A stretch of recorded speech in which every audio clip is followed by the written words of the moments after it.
Hello guys, അപ്പോൾ വൈകുന്നേരങ്ങൾ ചായയ്ക്ക് ഉണ്ടാക്കാൻ പറ്റിയ ഒരു സിമ്പിൾ സ്നാക്സ് റെസിപ്പി കണ്ടല്ലോ. അപ്പോൾ ഇതിന് വേണ്ട മെയിൻ ഐറ്റം എന്ന് പറയുന്നത് നമ്മുടെ ജാക്ക് ഫ്രൂട്ട് സീഡ് അഥവാ ചക്കക്കുരുവാണ്. അത് നല്ലപോലെ വേവിച്ചതിന് ശേഷം നമ്മുടെ മിക്സിയിലിട്ടൊന്ന് ഗ്രൈൻഡ് ചെയ്തെടുക്കാം. അതിലേക്ക് ഒരു മീഡിയം സൈസ് സവാള ചെറുതായിട്ട് അരിഞ്ഞിട്ട്, പച്ചമുളക്, കറിവേപ്പില, ഇഞ്ചി ചെറുതായിട്ട് അത് ഇട്ട് കൊടുക്കാം. ഇനി പൊടികളായിട്ട് ഉപ്പ്, മഞ്ഞൾപ്പൊടി, ചിക്കൻ മസാല, ഒരു നുള്ളി കായ്പ്പൊടി ഇട്ട് കൊടുക്കാം. ഇനി അവിടെ ഗോതമ്പ് മാവാണ് എടുക്കുന്നത്, നിങ്ങൾക്ക് കടലമാവുള്ളവർക്കും അതെടുക്കാം. അതിലേക്ക് നമുക്ക് നേരത്തെ തയ്യാറാക്കി വെച്ച എല്ലാം ഇട്ട് കൊടുത്തതിന് ശേഷം കുറച്ച് അരിപ്പൊടി കൂടി ഇട്ട് കൊടുക്കാം ക്രിസ്പിനെസ്സിന് വേണ്ടി.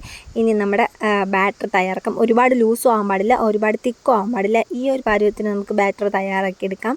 ഇനി നമ്മുടെ തിളച്ച് വന്ന എണ്ണയിലേക്ക് കുറച്ച് ചെറിയ ബോൾസായിട്ട് ചെറിയ തീയിലിട്ട് മുരിച്ചെടുക്കാം. ഗൈസ്, നമ്മുടെ ഐറ്റം ഇവിടെ റെഡി ആയിട്ടുണ്ട്.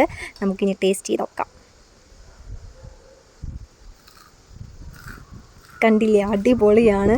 അപ്പോൾ എല്ലാവരും വീട്ടിൽ ട്രൈ ചെയ്തിട്ടൊക്കെ പറയണേ. അപ്പോൾ നമ്മുടെ വീഡിയോ ഇഷ്ടപ്പെട്ട ലൈക്ക് ചെയ്ത് സപ്പോർട്ട് ചെയ്യണേ. നമ്മുടെ ചാനൽ സബ്സ്ക്രൈബ് ചെയ്തവരൊന്ന് സബ്സ്ക്രൈബ് ചെയ്യണേ. പുതിയ വീട്ടിൽ വരാം. ബൈ.